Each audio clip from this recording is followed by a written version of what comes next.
let's get to it. The PURRCON stage officially opens with two really amazing people today. And when I tell you to bring your questions, bring them, because joining me on stage now, come on up, ladies, come on up, the step is around here.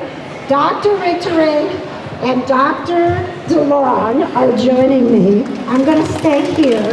Yes, yay, yay! Hi, Cindy, hi, Terry. Oh my gosh, I'm gonna get easily distracted. So I'm gonna give you each a microphone. All right, we're gonna get real official here. We even have mints if we get super close and you think, well, I need one, let me know. Actually, I'm gonna grab my water. Oh yes, grab waters, get comfortable. What we're doing all weekend, we're having cat conversations. Okay, so I want you to have a conversation with me. I have a podcast called The Cat Conversation, and I get to talk to very cool people who know lots about cats all the time.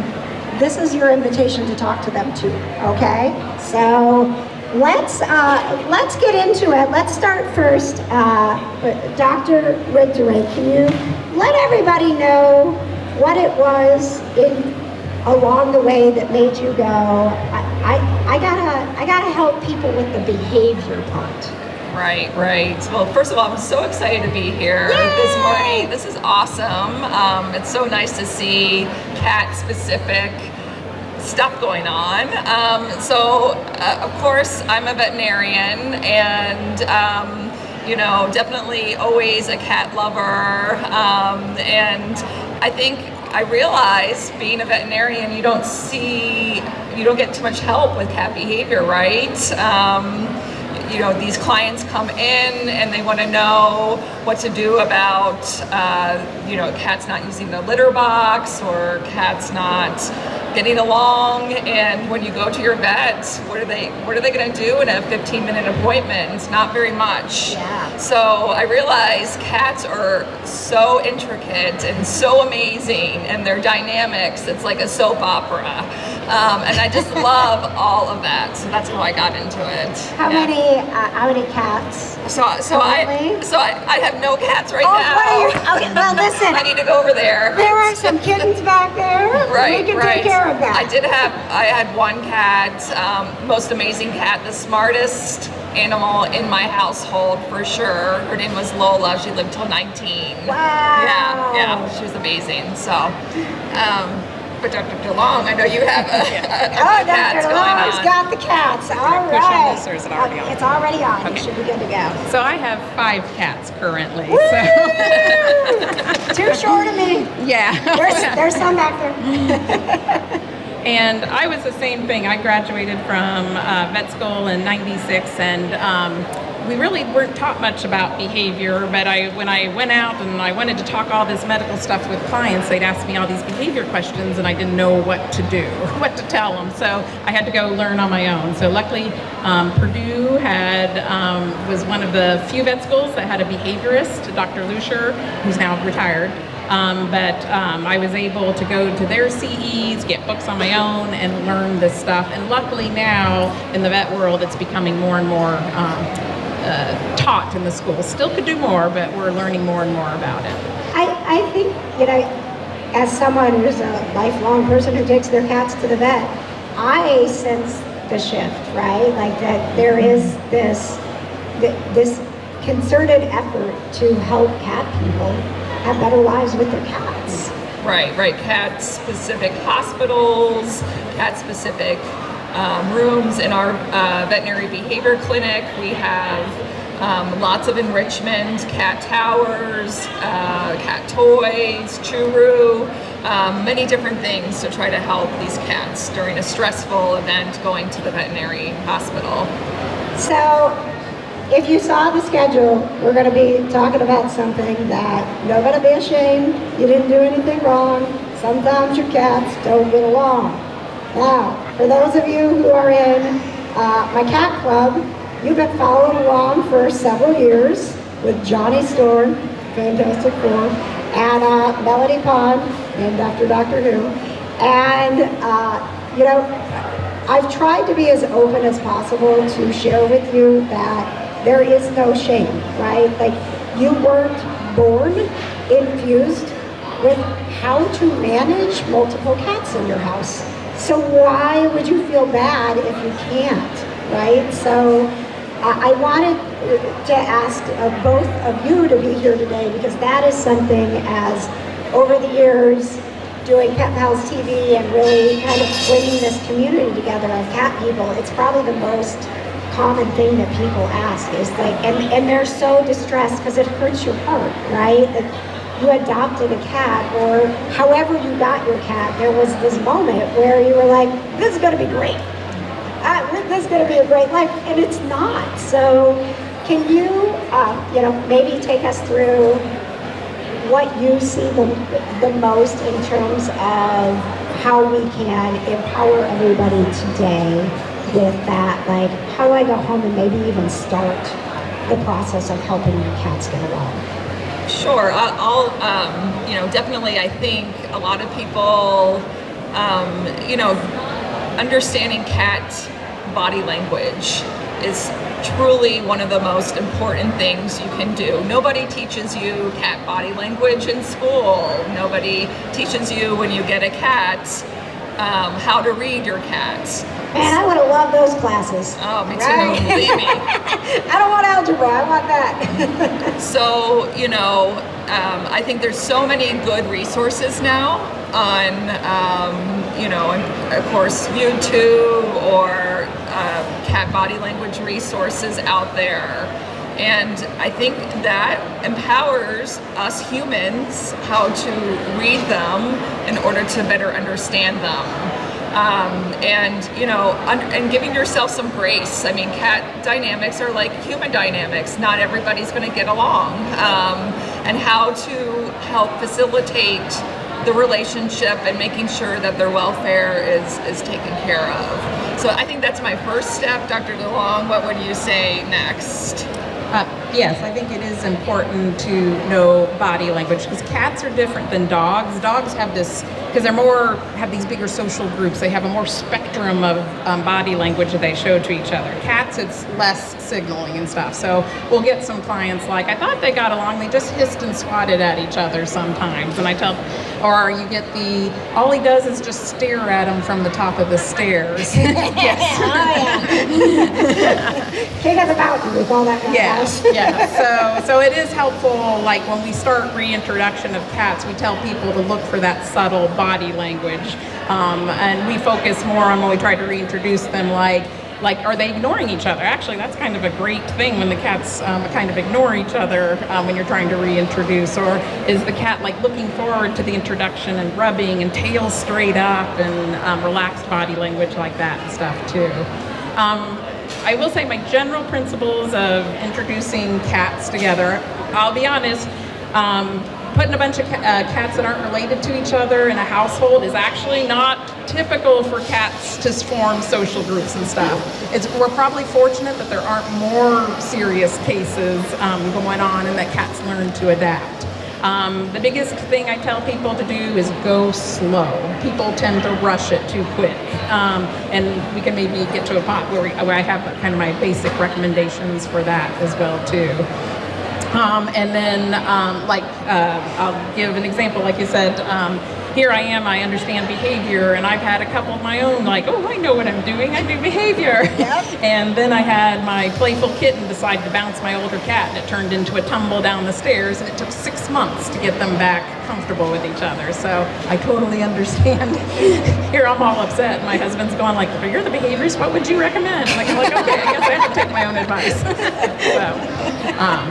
So just those are the principles of go slow, recognize body language, and we can talk a little bit about, I like to spread out resources too, so there's less conflict and competition. Talking about the body language, can you enlighten us? Because I think sometimes people are confused if their cats are actually fighting or if they are playing, and how you determine, is this an issue, or do they just get really loud when they rough and tumble? Yeah, right? that's definitely something that it is hard to kind of differentiate between, play, rough and tumble play versus, oh, this is not going well. So, definitely I look for, in terms of aggression, look for stiff staring, a lot of, posturing, I guess you would say, a lot of stiff body language on both, maybe trying to avoid first, versus play to me is a little bit more back and forth, a lot of action, not, and then seems to kind of go into relaxed body language after the play. I hear that is difficult. That's why it's, really good to be an observer in your house. We see a lot of space blocking with cats that are fighting in a household. A lot of stiff staring, ears back, very focused behavior sometimes. One of the things that I noticed, our Queen Jaina, R.I.P., she was a Maine Coon mix. She was a big girl.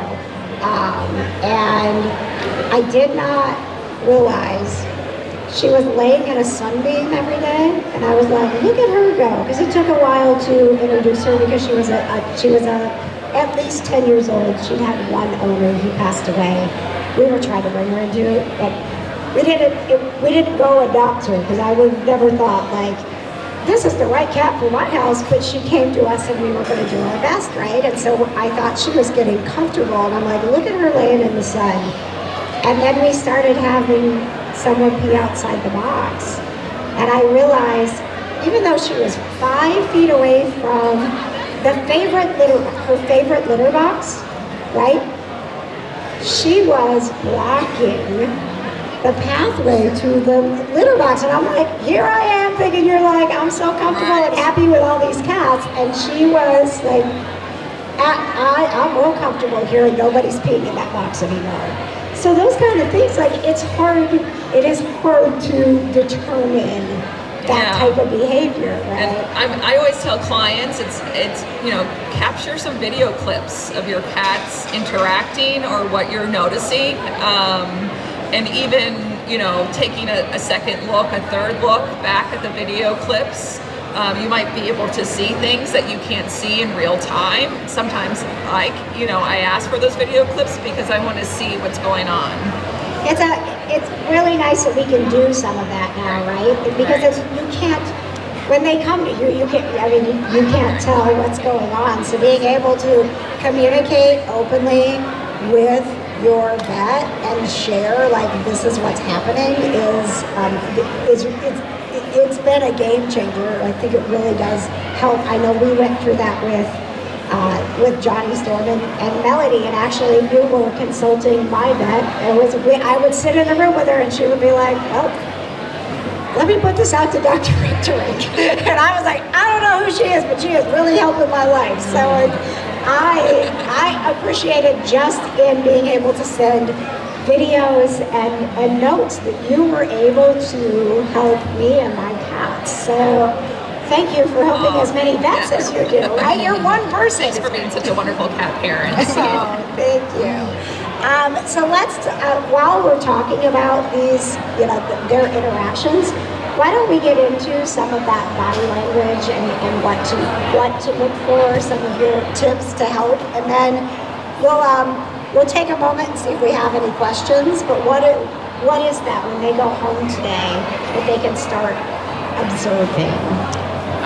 I would say a couple things to look for in general. Look at stiff versus relaxed body language. We kind of know, like, if they're more kind of putting their body up closer together, feet kind of closer to them, maybe the ears are off to the side, that type of thing, versus, like, when they're rubbing against you. And main thing that it's not the only thing in a cat, but I do think their tail is a very helpful indicator. If it's up and if it's in that question mark, you've got a cat that's really willing to engage and stuff. If it's tail thumping, doing that side-to-side thump, then that is a more stressed cat there too. Ears, if it's more like, they almost can furrow their brows and the ears go to the side. That is also, I sometimes see that in my household, and I have to call the kitty away when he starts acting like that towards the other cat. So, and I'd say just where they're at too. That's a great example of, Very the subtle. sunbeam, Yes. and stuff too. I know my own situation, stairs, and I get a lot of clients that get that a lot too. Like one cat's at the top of the stairs, at the bottom of the stairs, and it can even be, they're not be real tense or obvious, but if they're like pretty consistent going to that same spot spreading out there, they're kind of telling you. Or if it's more obvious, like you go to the top of the stairs and that cat's just got that kind of stiff body and side planed, the airplane to the ears to the side while the cat comes up. And then if you're getting growling or hissing, we're way getting what we call an arousal state. We're getting more aggressive and stuff too. And of course swatting and jumping on the cats or chasing them down the stairs is the more overt aggression and stuff too. And unfortunately, a lot of times people, it's not when it gets to that, they're tumbling with each other and hair flying or growl every time, is when that's when they realizing there's a problem and they need to come to us. Do you have any questions right now? We've been hopefully giving you a lot of information. Yeah, I am shocked. Erina, do you have the roaming mic? I'm getting very loud all of a sudden. But you got any questions? Let's get very dramatic.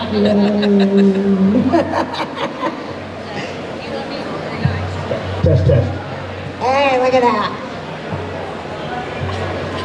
So we have we got a cat last year. He's a year and a half old. And then we just got one in February. He's about 8 or 9 months.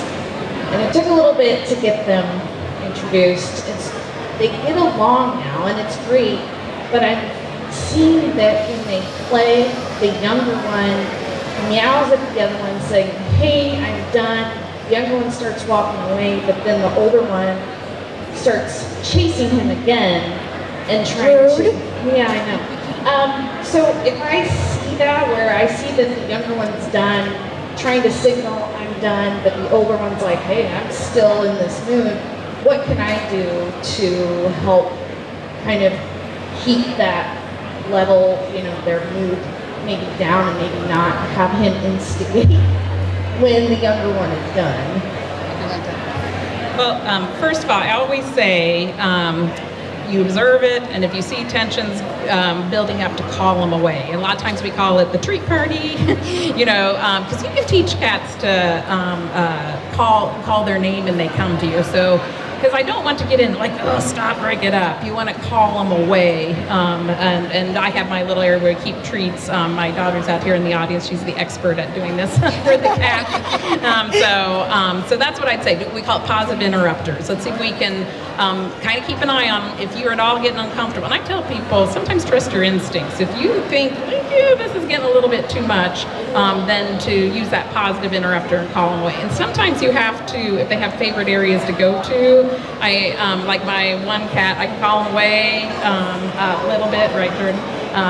We sometimes call him another name other than little bit, but sometimes we have to put him away in a room for him. It was the room he was first in when he came in, so he just needs to decompress. But I would also say we might need to be more proactive. Do we need to make sure they're getting more regular structured play throughout the day? What led up beforehand? I talk a lot about what we call core areas and spreading out resources. So, there's the term house of plenty. I'm going like, well, it's not necessarily just everything everywhere. It's more where it should be. Where does that kitten prefer to go? Let's make sure he can have all his needs, cat food, litter box, that safe space to go to that's separate from that other guy. So when he goes away, he can totally get a break from it rather than he's still a little upset. Oh, I got to go buy him to go get food. So that would be my recommendations there. And never underestimate vertical space. Vertical space, you don't have to have a large floor plan, but think about, different levels per se, or different nooks, or, a little bit higher someplace else. That really, it makes a difference. And it doesn't even have to be super tall. You know, everybody wants to get these extravagant cat condos. I actually have multiple 1 or 2 perch condos. So that way there's multiple places for them to go, where if you just have one big one, then someone's got to crawl past someone to get to the top. And I also I'll move them around too. Sometimes if we have stuff going on, dinner time, and they're all wanting to crowd in the space, I can move that condo around, and then they each have their perch space, but they're not right on top of each other. Let me ask a follow-up question that's just for me.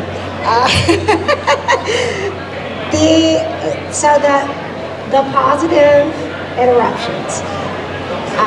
Johnny's Storm and Melody Pop.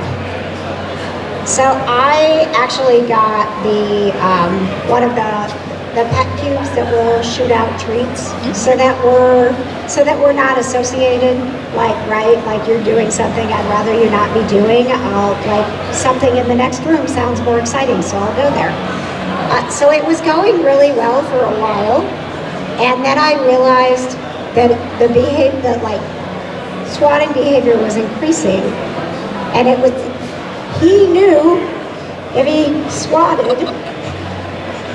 he gets treats in the other room. So these are cats, right? Honestly, I don't know why you guys do this, because cats are always like, I'll show you. Oh, that works? Now we'll figure that out.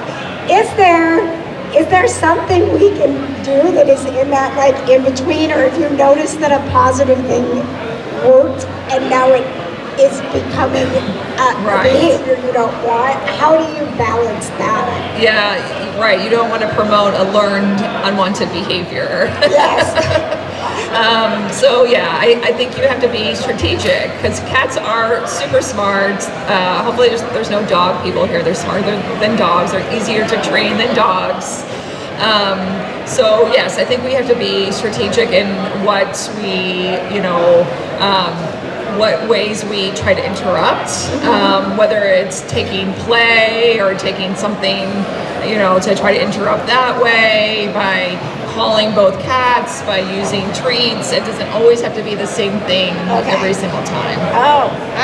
Brilliant.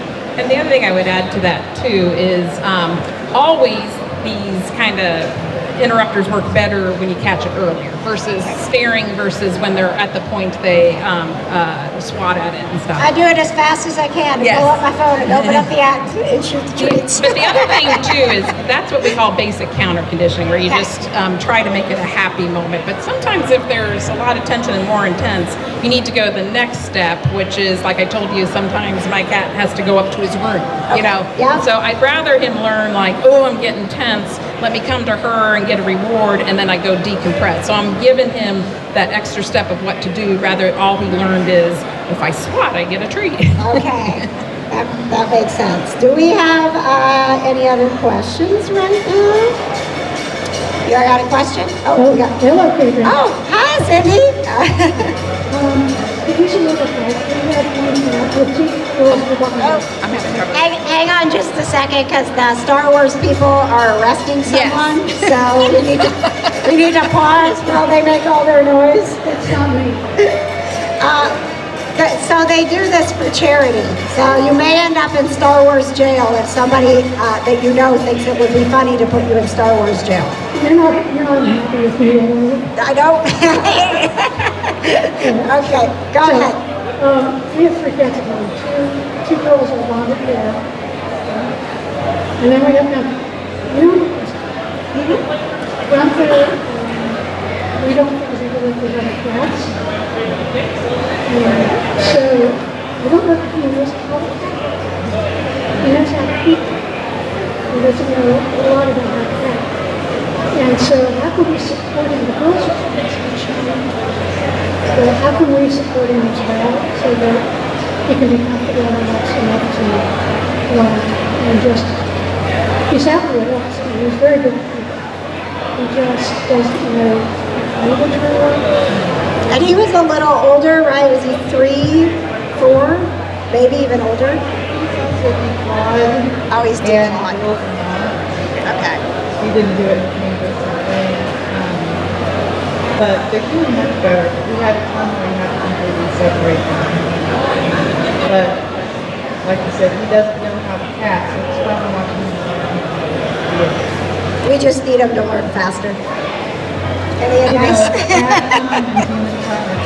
Yes, they are. Yeah, we have kitty minutes. I hear what you're saying. I mean, I definitely applaud you for taking it slow, separating him, very controlled, gradual exposure, watching body language, learning how to cat, maybe play with you, so he could learn some of those social or watching the other two cats. I think those are all true important things that you cannot rush it. I definitely don't think you can. I don't know, Dr. DeLong, have anything else? Yeah, I always tell people, when we start with behavior issues with cats, first we got to see what the cat's temperament, personality is. I've lucked out, I had 2 cats, they call them Switzerland cats, that they would accept any cat. But then I had to accept when I had some other cats that, they're a little more nervous and don't always want all this social interaction. So I had to understand that that's only so much she can take and stuff too. So you're actually doing pretty good because sometimes I tell people, well, this goes back to those core areas. Sometimes that one cat that doesn't want to interact as much might be more nervous. They may always need that little safe place core area. And then what you do what you've done is when you've brought him out, you've made it sure it's a controlled, good experience. That's just, it's going to be hard for him to cat per se. He'll still learn some from those other cats, but we may have to accept that he can only tolerate so much and stuff at a time too. Yep, sorry. We had, they all 3 together in rescue, and that's where we got adopted. Then we had an incident where one of the girls went and had dental work done. And when she came back, suddenly Gunther was the bad guy. Our other cat kept going after him, and that's when we had to separate them. I'm glad you brought that up because that was, we were leading into like, you think sometimes I did it. They're integrated, they get along, and then something like this can happen. Even a cat outruns through the yard can trigger, right? Right.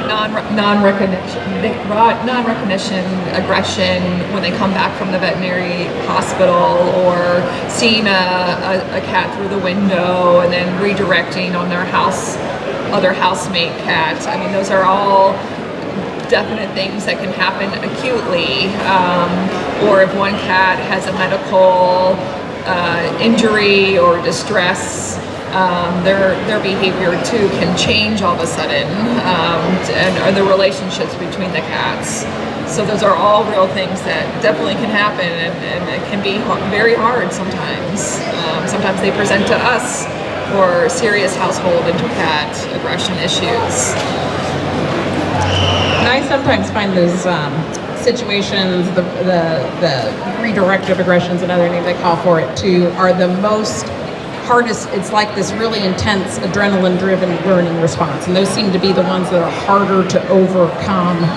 Sometimes you luck out, we say separate for a couple days, bring them back together, and it's okay. And then we've had some where it just keeps continuing. So it goes back to my principles of both introducing new cats to each other with no past aggression issues and cats that have had some aggression issues. Our principles are the same, it seems it takes longer. So we separate them out.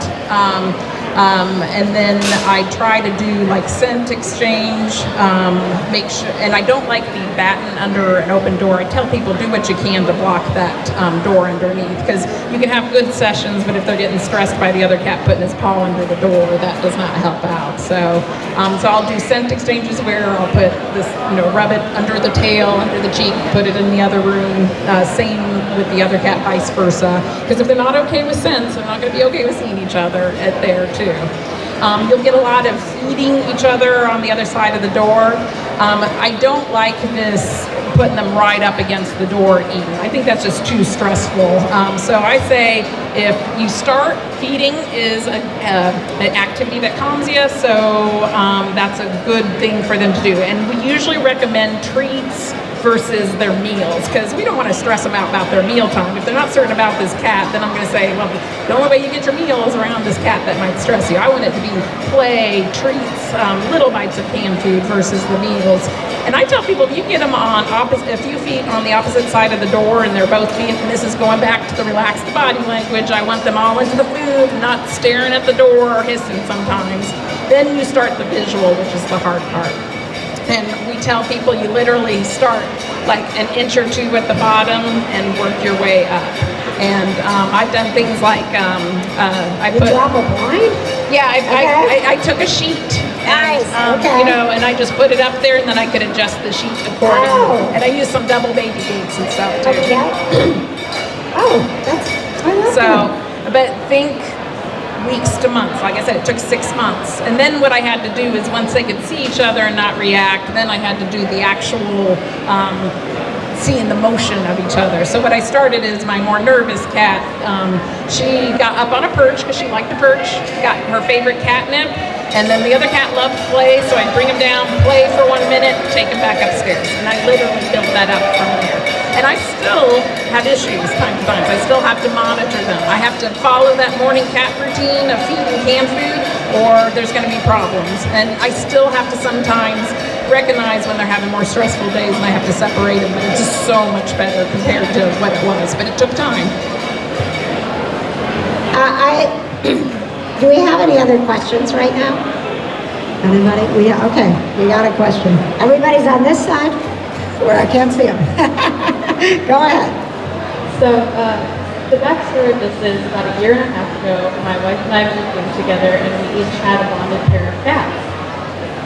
So we each had a boy and a girl. And we tried to do all the things we're supposed to do of keeping them separate, etc. But the bigger boy has learned how to break down doors. So he would break down the door in the middle of the night and go in and attack the other boy and beat him up. So the one boy is terrified of him, the other boy, as soon as he sees him, kind of just like goes feral, will attack anyone in the way to go attack the other cat. And it's been a year and a half, and the pairs still live separately from each other in different rooms because I don't understand why he wants to like kill him so badly that he'll break down doors about it, but he sees him as prey. Like, I don't know what's happening here. Yeah, most like, I mean, it's a kind of like this strong territorial aggression reaction. And yeah, I mean, definitely for their welfare, keeping them completely separate. Do you feel that they are relaxed in their separate little pods, or do you feel that there's still tension?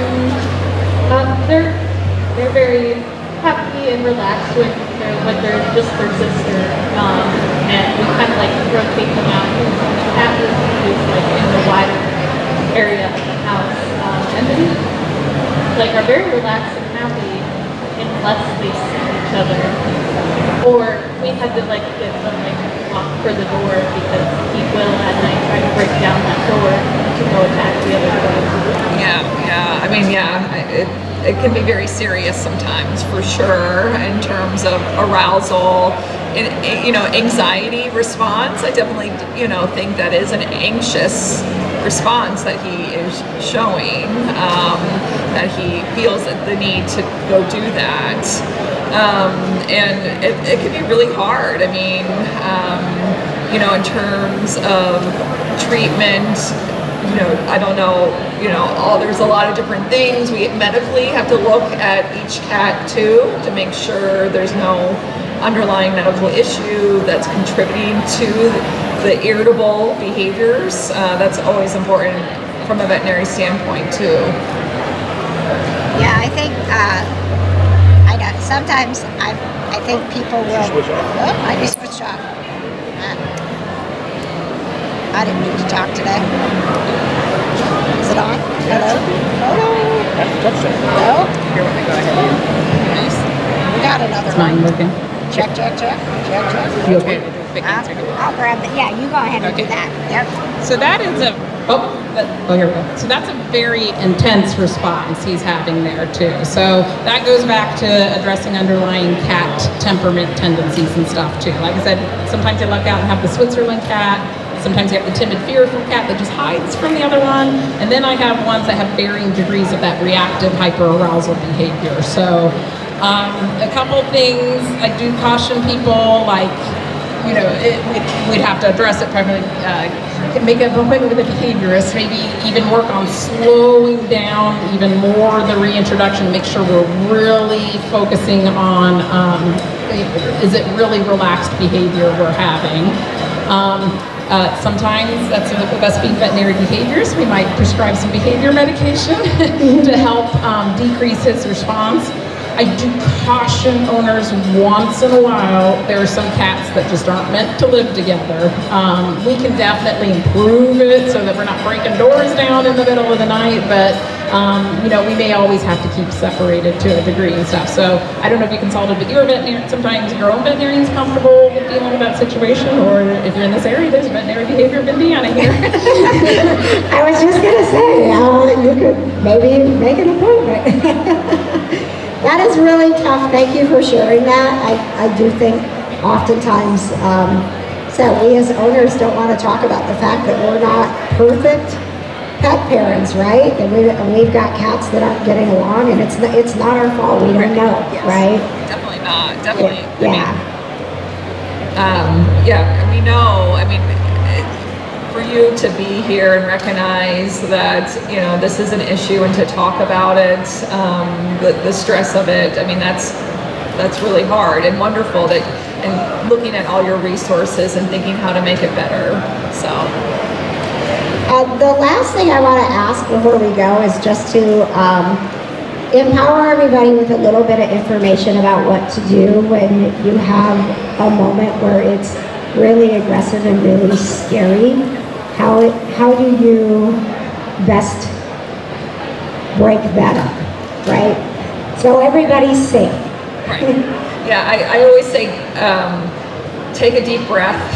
I know it's awful and hard to see, but the moment you try to rush into two cats that are fighting, it's not going to be pleasant for anybody. So think about what you have around you. I like an empty laundry basket, to try to put over one of the cats, if possible, really trying not to be hands-on or using your legs. That's where I see the most injury is human injuries, not cat injuries. So that's, something to think about. Thank you very much. Can everybody give it up for Paul? He's working really hard on the audio. He's our